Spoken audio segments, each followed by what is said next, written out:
মন্ত্রী আশ্বাস দেওয়ার পরেও বন্য দাঁতালো হাতির আক্রমণের হাত থেকে রেহাই পাচ্ছে না গ্রামবাসী। বন্য দাঁতালো হাতি পাকড়াও করে অন্যত্র নিয়ে যাওয়া হবে, শান্তিতে থাকতে পারবে খোয়াই ত্রিপুরা জেলা তেলিয়ামুড়া কৃষ্ণপুর সহ অন্য গ্রামের লোকজন। ত্রিপুরার জনজাতি কল্যাণ দপ্তরের মন্ত্রী বিকাশ দেববর্মার এই বক্তব্যের 24 ঘন্টা অতিক্রান্ত হতে না হতেই বন্য দাঁতালো হাতির দল গভীর রাতে আবারও তাণ্ডব চালিয়ে এক গৃহস্থের বাড়িঘর ভেঙে তছনছ করে দেয়। তেলিয়ামুড়া থানাধীন চাকমাঘাটের সুভাষ শর্মা পাড়া এলাকার বাসিন্দা অনিতা দাস সরকার নামে এক মহিলার বাড়িতে রাতের অন্ধকারে বন্য দাঁতালো হাতির দল হামলা চালিয়ে উনার বসত ঘর সহ বিভিন্ন আসবাবপত্র ভেঙে তছনছ করে দেয়। ঘটনার সময় তেলিয়ামুড়া বন দপ্তরের কর্মীদের কোনো উদ্যোগ নিতে দেখা যায়নি বলে অভিযোগ উঠেছে।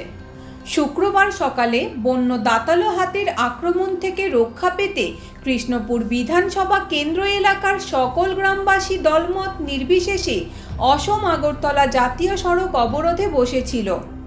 ওই সময় অবরোধস্থলে এসে মন্ত্রী বিকাশ দেববর্মা গ্রামবাসীদের আশ্বাস দিয়েছিলেন বন্য দাঁতালো হাতির দলকে ধরে অন্যত্র নিয়ে যাওয়া হবে।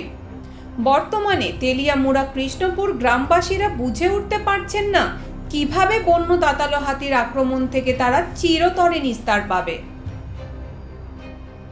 কালকে সাড়ে 9টার সময় এসে হাতি 9:30টার সময় এসে এইভাবে ভাঙচুর করছে, এরপরে দিয়া বাইঙ্গা টিঙ্গা সারছে, পরে আইছে ডিউটিদার তারা, মানে ওই যে ফরেস্টার আছে এডিএস টিমের তারা পরে আইছে বাইঙ্গা টিঙ্গা সারা গেছে পরে।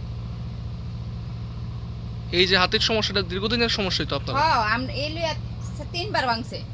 হাতির যন্ত্রণা নিয়ে দুটো হাতি আছে, একটা সিঙ্গেল হাতি, এটাই সবচেয়ে ক্ষতি করে মানুষের বাড়িঘর। গতকাল রাত্রে ভাঙচুর করেছে, ভোট ফ্যামিলি ভাঙচুর করেছে। আমি দেখছি নিজে সব বাড়িঘরে আমি গিয়েছি।